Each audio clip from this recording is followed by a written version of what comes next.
நாடாளுமன்ற தேர்தலில் நாம் பெற்ற வெற்றியை விட வரவிருக்கிற சட்டமன்ற பொது தேர்தலில் நாம் பெறவிருக்கிற வெற்றிதான் வரலாற்று முக்கியத்துவம் வாய்ந்தது. ஆகவே தருமபுரி மாவட்டத்தில் உள்ள அனைத்து சட்டமன்ற தொகுதிகளிலும் நாம் 100க்கு 100 வெற்றி பெற்றாக வேண்டும். அதற்கு திராவிட முன்னேற்றக் கழகத்தின் களப்பணியாளர்களோடு ஈடுகொடுத்து வீரியத்தோடு பணியாற்ற சிறுத்தைகள் தயாராக இருக்கிறோம். அந்த உறுதியை நான் சொல்ல கடமைப்பட்டிருக்கிறேன்.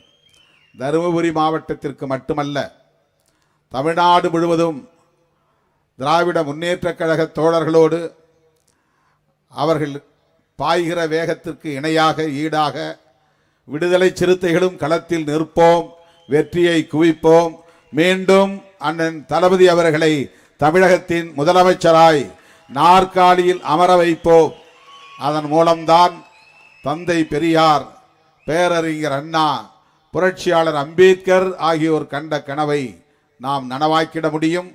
இல்லையேல் நாம் பெரும் சவால்களை சந்திக்க நேரிடும். வலதுசாரிகளின் கைகள் ஓங்கும். அதற்கு அதிமுக போன்ற கட்சிகள் இன்றைக்கு துணையாக நிற்கிறார்கள்.